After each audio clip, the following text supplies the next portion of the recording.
Hi, I'm Ben Stenhaug. I'm a PhD student in the School of Education and also working on a master's in statistics.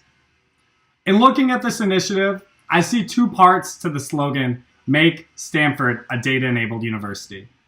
The first part is the cutting-edge research that Stanford is well known for. And the second part, and where I believe Stanford has the most room for growth, is in building students' data science skills. I say that because I see students struggle with data science. Problems like data being too large for Microsoft Excel can lead students to shy away from quantitative research. I see positive examples too, though. I teach a methods course in the School of Education where I met a student, Ramisha. Ramisha was interested in communities in Africa and their access to water, but wasn't sure how to analyze her data.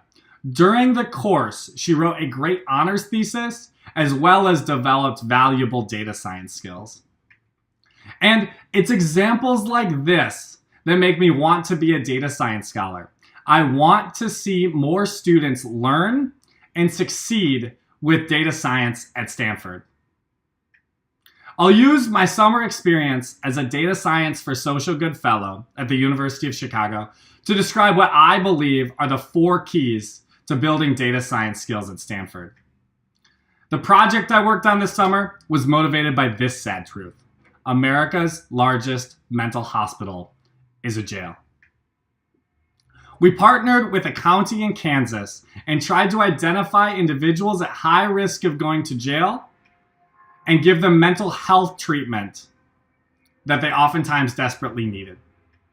Our modeling task then was to build a model that predicts recidivism, the output of which is given to these individuals, the mental health professionals of Johnson County, who will carry out the intervention. Based on this experience, I believe there are 4 keys to building data science skills at Stanford. The first key is community. Students learn and do their best research within a supportive community. Teams of fellows work on projects. In this picture, I'm working with a PhD candidate at Carnegie Mellon. And working on a team drove home just how critical team dynamics are in leading successful technical projects. The second key to building data science skills at Stanford is instruction.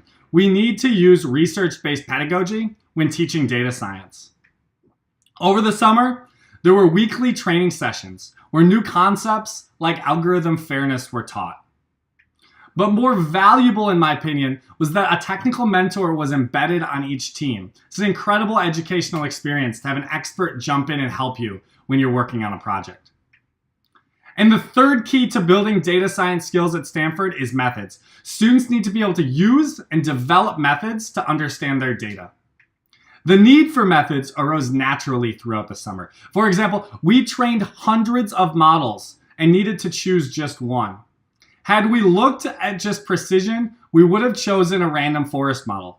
However, model selection is a multi-dimensional decision, so we also looked at bias in the form of false omission because our intervention was assistive.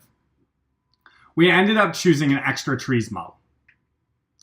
The fourth key to building data science skills at Stanford is tools. Students need to be able to use and develop tools to support those methods. During the summer, we used and helped develop a library called Audition to help with the previous example of choosing the best model. I want more Stanford students to have access to opportunities like this, and I also want to research how to maximize their effectiveness. And so I'll close with what I do as a data science scholar. First, being in the School of Education, I love to research the most effective ways to teach and learn data science.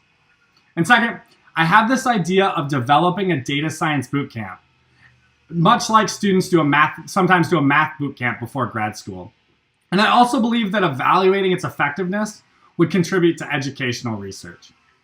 Lastly, I have ongoing research projects that I think would benefit from the program. For example, one looks at how school quality influences where people choose to move, and another line of research looks to measure standardized test bias so we can make sure that our assessments are fair to all students. Thank you for your time.